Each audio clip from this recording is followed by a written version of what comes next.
연속 강의 오늘 34번째 시간이고요. 비행기로 말하면 거의 랜딩을 하고 있어요. 모세도 보면 임종을 앞두고 항상 백성들에게 유언과 같은 그런 말씀을 했고요. 여기 오늘 본문도 여호수아가 임종을 앞두고 유언처럼 한 말씀입니다. 그런 거를 보면 우리의 믿음의 조상들은 이 유언같이 믿음을 이어가는 믿음의 그 계보를 굉장히 중요시 여겼다. 그 1절 한번 보시죠. 1절에 보면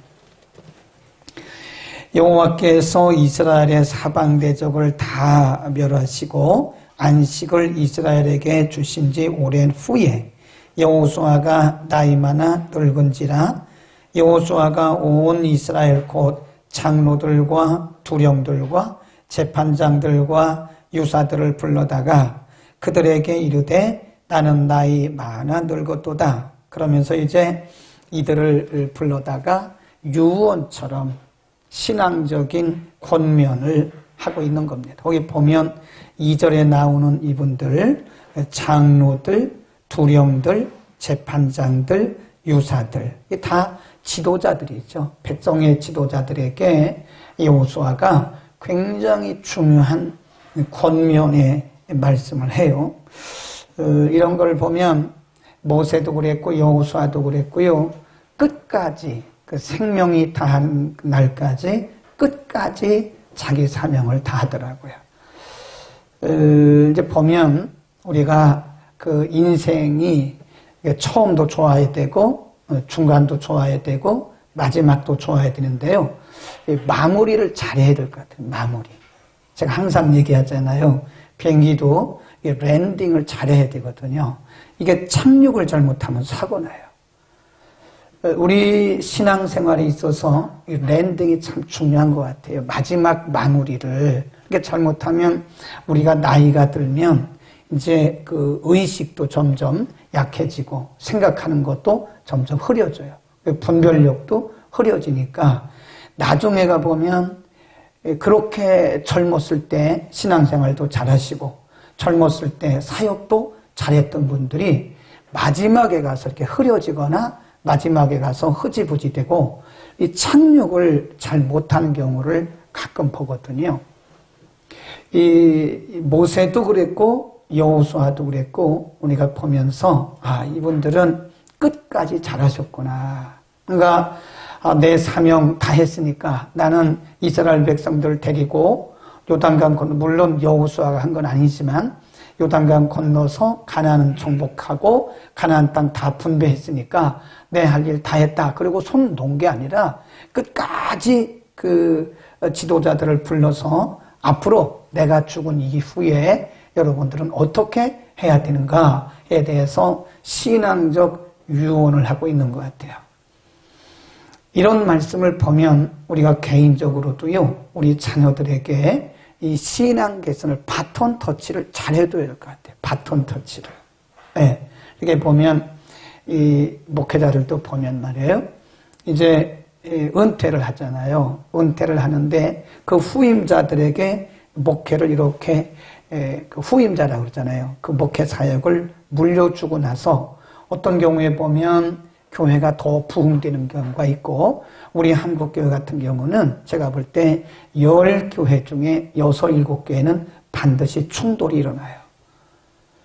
그래서 그 전임자가 은퇴하고 나면 교회가 흔들린다든지 많은 분들이 상처를 받고 교회를 떠나는 경우도 있고 그러더라고요. 근데 그런 걸 보면 이 전임자도 잘해야 돼요. 그래서 저도 어떤 생각을 하고 있냐면 아직 후임자 생각은 아직 안 할 때죠. 아직도 멀었으니까. 근데 예를 들어서 제가 은퇴할 시기가 오면 3년 전에 후임자를 정하려고 그래요. 장로님들 잘 기억하세요? 2, 3년 전에 후임자를 정해서 동역을 하는 거예요. 그걸 뭐라 그러냐면 동사한다. 동사. 같이 사역을 하는 거예요. 그래서 2년 후에 3년 후에는 전임자가 아주 자연스럽게 그래서 전임자가 주일 낮 예배 설교하고 후임자가 앞으로 후임 맡을 후임자가 주일 저녁 설교하고 그 다음 주에는 전임 후임자가 주일 낮 예배 설교하고 또 전임자가 담임이 주일 밤 설교. 그래서 성도들에게 이렇게 아주 자연스럽게 이게 사역이 이어져야지 어느 날 갑자기 나는 은퇴할 테니까 알아서 뽑으시오.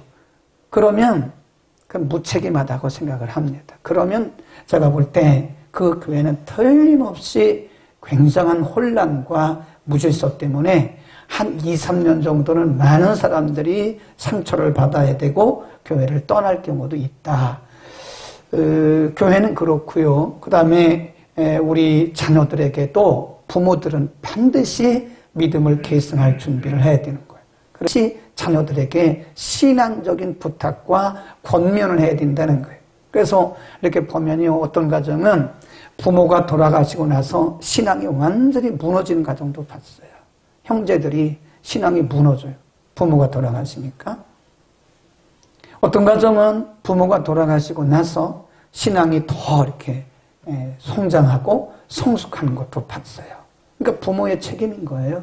무책임하게 자녀들의 신앙도 관심도 안 갖고 신앙 계승에 대해서 그렇게 그냥 아무런 관심도 없으면 그건 부모로서 꼭 뭐와 같으냐면 엘리 제사장과 똑같아요. 엘리 제사장이 홈리와 비느하스를 그 말씀으로 잘 양육을 못한 거예요. 자기는 그 시대의 영적인 지도자였는지는 모르지만 자녀들을 잘 신앙 계승을 하도록 그렇게 하지 않았기 때문에 아버지도 죽고 홈리와 비느하스도 비참하게 다 죽고 말았잖아요. 그래서 우리는 여호수아를 보면서 그가 끝까지 자기의 사명을 다하고 후대들에게는 신앙적인 권면을 한 것을 보면서 우리가 배워야 된다. 그 다음에 여호수아가 당부를 하는데 뭘 당부를 했냐면요. 3절 보세요. 23장 3절 시작.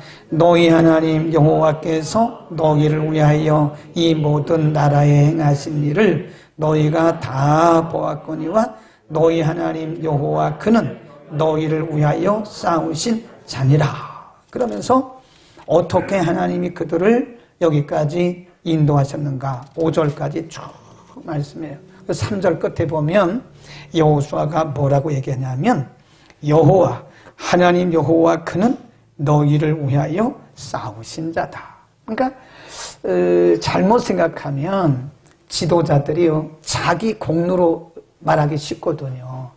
내가 이렇게 해서 내가 이렇게 인도해 왔다고 그렇게 말하기 쉬운데 지금 여호수아가 뭐라 그래요? 하나님 여호와 그가 너희를 여기까지 인도해 오셨다라고 하나님을 드러내는 거예요. 그게 진정한 리더십입니다. 우리가 잘못하면 하나님의 영광을 가리우는 수가 있어요. 이렇게 하나님의 영광을 가로챈다고. 우리가 한 게 뭐가 있어요, 사실? 엄밀히 말해서 우리가 한 게 뭐가 있어요? 제가 한 게 뭐가 있습니까? 다 하나님이 하신 거죠. 그러니까 여호수아는 신앙의 거장타워예요. 그 사람들에게, 백성들에게 신앙적 권면을 하면서 여러분과 제가 이런 말도 하지 않아요. 내가 이런 말도 하지 않아요. 바로 하나님 여호와 그가 강조용법이에요. 이게 하나님 여호와 그 이게 지금 3단계 강조용법이거든요. 그러니까 지금 여호수아는 우리가 여기까지 와서 이 가나안 땅을 다 정복하고 분배하고 여기까지 온 것은 바로 하나님이 하신 거다. 아멘. 그래서 이런 모습을 좀 우리 지도자들이 배워야 되고요. 또 우리들도 꼭 배워야 됩니다. 내가 한 게 아니고 하나님이 하신 겁니다. 우리 장로교의 신학을 한 분들은 존 칼빈을 많이 공부하고 있는데요. 칼빈은 정말 우리들에게 좋은, 제가 1년에 한 2-3번 정도밖에 얘기 안 합니다. 좋은 신앙의 그런 유언을 줬어요. 그분은 자기 이름으로 남는 게 없다는 거예요. 네. 자기 이름으로 무슨 기념관을 세운다든지 기념묘지를 세운다든지 무슨 기념탑을 세운다든지 그런 게 없다는 거예요. 그러니까 개혁주의자예요. 개혁주의자. 만약 우리가 어떤 일을 해놓고 우리 이름을 낸다면 뭐 내 이름을 가지고 무슨 이렇게 탑을 쌓는다든지 기념 비석을 세운다든지 막 이런 것은 어떻게 보면 우리 성경적 우리 선배들과는 우리 조상들과는 너무나 다르다 하는 것을 우리가 알게 되죠. 누가 하신 거예요? 하나님이 하신 거예요. 다 하나님이 하신 거지. 그러니까 지금 지도자들을 중간 지도자들을 모아놓고 여호수아 그들에게 강력하게 권면하고 강력하게 가르치는 거예요. 하나님 그가 하나님 여호와 그가 이 3단계 강조용법이에요. 하나님 여호와 그가 너희를 여기까지 인도하신 것이다. 아멘. 또 우리가 자녀들을 앉혀놓고 우리 후배들을 앉혀놓고 이렇게 말할 수 있다면 제대로 된 부모요, 제대로 된 선배입니다. 제대로 된 지도자입니다. 내가 했다고 말하면 안 되는 것이다. 그 다음에 쭉 내려갑니다. 그러면서 하나님이 하셨기 때문에 5절에 가면 이렇게 말씀합니다. 5절, 6절로 갑시다. 6절, 그러므로 뭐 함으로죠? 4절에서 하나님이 하셨으므로 그 말이에요. 하나님이 여기까지 너희를 인도해 오셨으므로 그러므로 너희는 크게 삼가서 모세 율법책에 기록된 것을 다 지켜 행하라. 그것을 떠나 좌로나 우로나 치우치지 말라. 그래. 지금 여호수아가 그 백성의 지도자들 다 모아놓고 유언처럼 하는 말씀이 뭐죠? 하나님이 모세를 통해서 주신 그 말씀을 떠나지 마라. 하나님의 말씀을 떠나서 좌로나 우로나 치우치지 마라. 하나님의 말씀대로 살아라. 그런 거죠. 네. 지금 여호수아가 개인의 훈시를 하는 게 아니죠. 가정마다 가훈이 있잖아요. 가훈이 말씀보다 앞서면 안 돼요. 여호수아는 자신의 어떤 교훈을 말하는 게 아니에요. 그들에게 권면하면서 하나님께서 모세를 통해서 주신 그 계명을 절대로 떠나지 말아라. 하나님의 말씀을 떠나서 좌로나 우로나 치우치지 말고 언제나 하나님의 말씀을 기준 삼아라. 하나님의 말씀은 영원히 변함이 없잖아요. 사람의 윤리나 도덕은 바뀌어요. 신학도 바뀌더라. 인간의 학문은 바뀌어요. 철학도 바뀝니다. 시간이 가면서 사람들의 그 취향도 달라지고요. 그런데 하나님의 말씀은 달라지지가 않아요. 네, 하나님의 말씀은 그때나 지금이나 모세 때나 지금이나 여호수아 때나 지금이나 이사야 때나 지금이나 바울 때나 지금이나 뭐 똑같아요. 하나님의 말씀은 1.1획도 더하거나 빼지지가 않아요. 똑같습니다. 그래서 지금 여호수아가 말씀하는 게 좌로나 우로나 흔들리지 말아요. 하나님의 말씀을 기준으로 삼고 하나님의 말씀을 떠나지 말라는 거예요. 그래서 우리가 말씀을 뭐라 그래요? 캐논. 이 캐논이란 말은 기준 그런 뜻입니다. 캐논이에요. 캐논. 하나님의 말씀이 기준인 거예요. 하나님의 말씀이. 그러니까 뭐 물론 어른들의 말도 맞고 윤리도 맞고 도덕도 다 맞습니다. 뭐 정관도 맞고 교리도 있고 다 있는데 사실 중요한 것은 영원히 변치 않는 것은 말씀밖에 없어요. 그러니까 하나님의 말씀을 붙들라는 거예요. 다른 거 하지 말라는 거예요. 네. 여러분 우리는 하나님의 말씀 절대 변하지 않는 하나님의 말씀을 붙들기를 바랍니다. 그러니까 언제나 하나님의 말씀이 기준이에요. 우리의 경험도요. 우리의 체험도 이거 너무 믿으면 안 돼요. 우리의 체험도 물론 우리 신앙생활에 도움은 됩니다만은 어떤 사람들은 자기 체험에 딱 싹 묶여있는 사람이 있어요. 그건 내려놔야 돼요. 자기가 경험한 그 하나님만 제일인 줄 알아요. 하나님이 우리의 경험에 매입니까? 하나님의 역사가 얼마나 많은데 내가 경험한 일부의 그 경험을 가지고 그게 하나님 다인 줄 알고 남의 얘기는 듣지도 않고 자기 경험이 제일인 줄 아는 그런 사람들이 간혹 가다 보면 있더라고요. 네. 하나님의 말씀만 절대 불변입니다. 우리는 항상 하나님의 말씀만 붙들어야 돼요. 아멘. 그 다음에 또 뭐라고 얘기를 하느냐? 권면을 합니다. 유언입니다. 7절 시작. 너희 중에 남아있는 이 나라를 중에 가지 말라. 그 신들의 이름을 부르지 말라. 그것을 가리켜 맹세하지 말라. 또 그것을 숨겨서 그것에게 절하지 말라. 오직 너희 하나님 여호와를 친근히 하기를 오늘까지 한 것처럼 해라. 우상 숭배하지 말라는 거죠. 가나안 땅은요, 우상들이 굉장히 많아요. 예, 이 가나안 땅은 영토적으로 보면 굉장히 좁은 땅입니다. 좁은 땅. 이스라엘이 지금 뭐 좁습니까? 큽니까? 우리나라 강원도만한 거예요. 다 합쳐봤자 조그만 나라예요. 그런데 그 옆에 블레셋이라고 한, 지금 말하면 팔레스타인이에요. 블레셋이 영어 성경에 보면 팔레스타인이에요.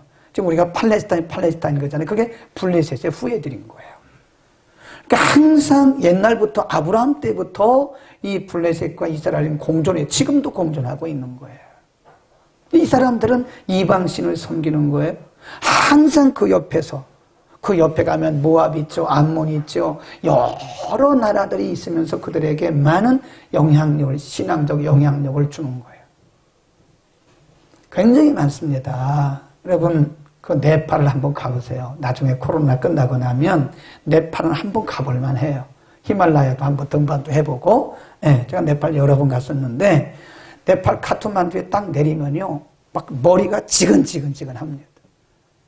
이게 모르는 사람은 몰라. 이게 무슨 얘기인지 잘 몰라요. 영적으로 민감한 사람들은요, 호텔에 들어가면요, 막 그냥 와글와글 해요. 예, 카트만두 공항에 내리면 머리가 지근지근 아파요. 호텔 잠을 잘 못 잡니다. 와글와글. 무슨 소리인지 아세요? 이게 웬만해가지고는요, 카트만두 호텔에서 잠 못 잡니다. 막 얼마나 그냥 눈 뜨고도 소리가 들린다니까요. 전 세계적으로 우상이 가장 많은 나라, 1억에 가까운 나라, 우상이 1억에 가까워요. 인도, 네팔이 제일 많습니다. 공식적으로는 힌두교라고 그러는데, 힌두교에서 파송된 종교가 얼마나, 힌두교는요, 범신론이에요, 범신론. 힌두교는 범신론입니다. 다 신입니다. 그러니까 아침에 일어나면 남편들이 그 부인의 발에 키스를 해요. 그 키스가 애정 표현이 아닙니다, 그게. 자기 부인이 신 중에 하나예요. 신 중에 하나. 네. 그런 가나안 땅이 꼭 고아 같다는 거예요. 가나안 땅이 꼭 네팔 그런 것처럼 굉장히 많은 신들이 있는 곳이에요. 하나님이 분명히 말씀하기를 너희가 그 땅에 들어가거든 하나님 외에는 어떤 것도 만들거나 섬기지 말라는 거예요. 오직 여호와 하나님만 섬기라는 겁니다. 절대로 우상 숭배하지 마라. 우상 숭배하면 뭐 하죠? 망해요. 이거 제 말이 아니죠. 출애굽기 20장에 보면 우상을 숭배하는 자들은요, 하나님이 분명히 진멸하십니다. 진멸. 하나님 외에 다른 것을 섬겨요. 하나님 외에 다른 신을 만들어요. 하늘에 있는 거, 땅에 있는 거, 땅 아래 뭐 물에 있는 거 어떤 형상도 만들지 말라 그랬어요. 그래서 하나님 외에 어떤 걸 섬기지 마라. 오직 하나님이라고 지금 여호수아가 그들에게 이렇게 강조하고 있는 겁니다. 네? 우리가 그 나무 십자가 갖다 놓고 그거를 갖다가 뭐 우상하고 그러면 안 돼요. 큰일 납니다. 여러분, 어떤 교회는 목회자가 교주처럼 되는 데가 있어요. 목회자들은 숨어야 됩니다. 예수님도 큰 능력을 베풀고 나면 언제나 피하셨어요. 왜냐하면 사람들이 오해했거든요. 예수님을 왕삼을. 그러니까 예수님이 피해서 싹 피하잖아요. 숨으시잖아요. 근데 우리가 그냥 예수님처럼 이렇게 환대받고 어떤 교회 가보면 막 그 목사님한테 열광을 해요. 그 우상숭배하지 말아요. 그 사람을 너무 그래도 안 돼요. 사람은 사람일 뿐이지. 하나님의 도구일 뿐이지.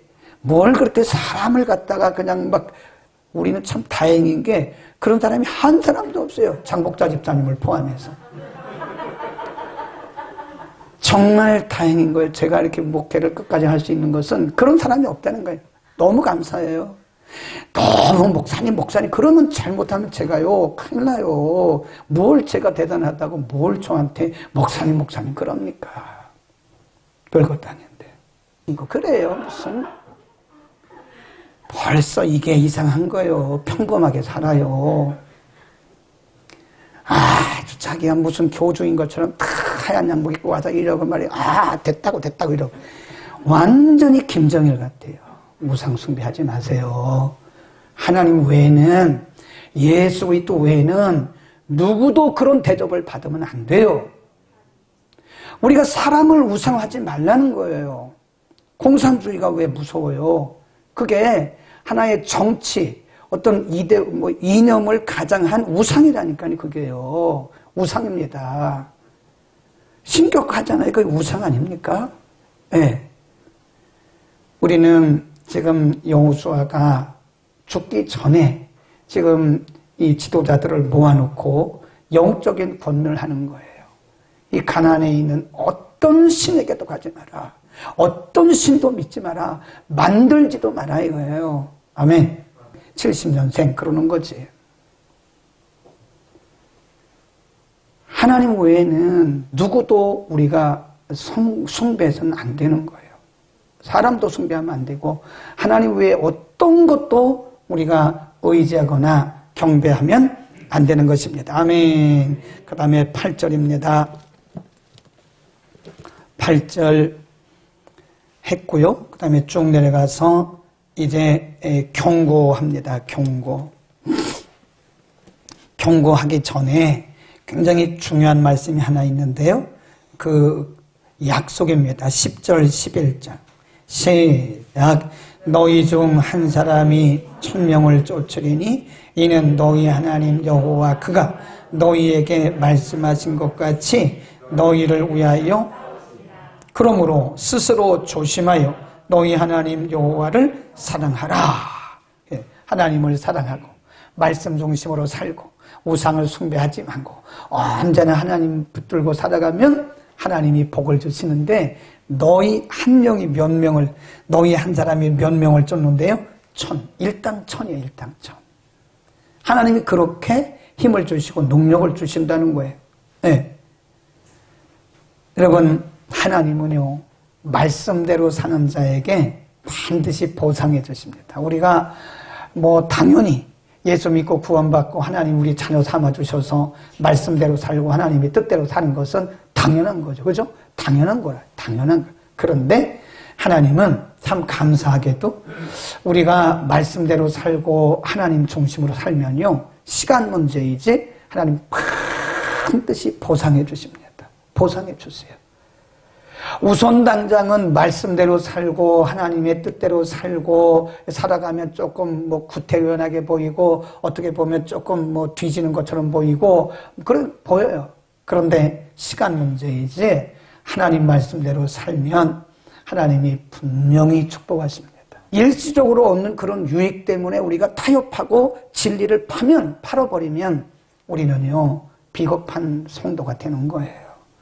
일시적인 그런 도움을 일시적인 유익을 얻기 위해서 신앙의 양심을 지키지 못하고 우리가 진리를 파는 것처럼 그렇게 말씀을 벗어버리면 우리는 처음은 우선 당장은 뭐가 있는 것 같고 우선 당장은 뭐가 되는 것 같아요. 그러나 시간이 지나면서 그것이 아니었다는 사실을 우리는 알게 될 것입니다. 때로 우리가 말씀대로 살면 사람들이 조롱할지도 몰라요. 아니 21세기 이런 시대에 아직도 저렇게 1세기에 고리타분하게 그렇게 말씀대로 사는 사람이 어디 있냐고 그럴지도 몰라요. 우리를 조롱할지도 몰라요. 우리를 좀 후진국 사람처럼 볼지도 몰라요. 그러나 우리가 말씀대로 살면 하나님 반드시 하나님 말씀대로 우리에게 보상해 주실 줄로 믿습니다. 우리 자녀들이 잘 되는 걸 봐야 되지 않겠습니까? 부모들이 말씀대로 살았더니 시간 문제라고 시간 문제. 부모들이 정말 사람들에게 조롱받아가면서 어렵게 말씀대로 살았더니 하나님 우리의 자녀들을 복 주시는 것을 봐야 되는 거 아니겠어요? 네. 그 다음 마지막 하나님이 여호수아를 통해서 이렇게 경고를 하십니다. 무서운 말씀이에요. 12절 시작. 너희가 만일 퇴보하여 너희 중에 빠져 남아있는 이 민족들을 친근히하여 더불어 혼인하며 피차 왕래하면 정령이 알라. 너희 하나님 여호와께서 이 민족들을 너희 목전에서 다시는 쫓아내지 아니하리니 그들이 너희에게 올무가 되고 덫이 되고 너희 옆구리에 채찍이 되고 너희 눈에 가시가 되어서 너희가 필경은 너희 하나님 여호와께서 너희에게 주신 이 아름다운 땅에서 뭐한대요? 망한다니까요. 아름다운 가나안 땅, 젖과 꿀이 흐르는 그 땅에서 망한다고요. 뭐하면? 하나님 말씀 떠나서 우상 숭배하고 말씀대로 안 살면, 그러니까 제가 늘 얘기하잖아요. 은혜를 많이 받는 것도 중요한데 많이 받는 게 중요한 게 아니에요. 관리를 잘해야 됩니다. 누려야 돼요. 누려. 어떤 사람들은 하나님이 그렇게 많은 은혜를 주셨는데 그거 다 놓쳐버리고요. 하나도 누리지를 못해요. 왜 그렇죠? 말씀대로 안 사니까. 하나님이 솔로몬에게 경고하셨어요. 하나님이 솔로몬의 기도를 다 들으셨어요. 솔로몬이 아름다운 성전을 다 건축하고 하나님 앞에 봉헌기도 하잖아요. 하나님이 흡족해 하셨어요. 그래, 좋다. 참 좋다. 그런데 마지막에 뭐라고 했냐면, 그럴지라도 너희가 이렇게 성전을 아름답게 건축했다마는 그럴지라도 너희가 말씀을 떠나고 너희가 우상을 숭배하면 이 전을 내가 헐어버리겠다. 이 전이 높을지라도 내가 이 전을 헐어버리겠다 라고 경고한 똑같은 말씀이에요. 만일 너희가 말씀 떠나고 우상 숭배하면 너희가 이 땅에서 망해. 하나님이 주신 젖과 꿀이 흐르는 이 땅에서 너희가 여기서 멸절할 것이다. 다시는 원수들을 쫓아내지 못할 뿐만 아니라 너희는 여기서 망할 것이다. 그러니까 우리는요, 끝까지 잘해야 됩니다. 우리 한번 말씀대로 살기로 작정했으면 끝까지 가세요. 끝까지. 가다가 잘못되면 다시 돌이키면 되는 거예요. 다시 돌이키고 내가 혹시라도 말씀을 떠나진 않았는가, 내가 내 방식대로 살고 있지는 않은가, 우리 다시 점검하고 다시 점검하고 다시 돌이키고 다시 돌이켜서 어쨌든 말씀대로 살아가야 돼. 말씀을 떠나면 우리는 죽습니다. 죽는다고 생각하시면 돼요. 나는 말씀 떠나면 망한다 이렇게 생각하면 돼요. 일시적으로는 잘 되는지 모르지만 잘 되는 게 아닙니다. 네. 아이, 꽃을 보세요. 이 꽃이 얼마나 아름다워요. 이거 살았어요, 죽었어요? 죽은 거예요. 죽은 겁니다. 맞죠, 검사님? 이거 죽은 거라니까 살아있는 것처럼 보이는 거지. 죽었어요. 왜 죽었죠? 뿌리부터 이미 잘라졌잖아요. 원줄기에서 잘라진 거예요. 원줄기에서 잘라지는 순간 이미 죽은 거예요. 그건 아니에요. 요한복음 15장에서 예수님께서 포도나무 비유를 통해서 말씀하셨어요. 나는 나무다, 너희는 가지다. 하나님은 농부다. 가지가 나무를 떠나서는 스스로 아무것도 할 수 없는 것처럼, 열매 맺을 수 없는 것처럼 너희가 나를 떠나서는 아무것도 할 수 없다. 하나님 떠나면 죽습니다. 법이 없어요. 우리의 조상들은, 우리 한국교회 초대교회 조상, 우리 믿음의 선배들은 그렇게 살았어요. 물을 떠난 고기가 혹시 산다 해도 하나님을 떠난 심령은 사는 법이 없다. 지금은 살아있는 것 같으나 사실은 그 자체가 죽은 거예요. 우리는 평생에 하나님 말씀 가운데 거하시기를 바랍니다.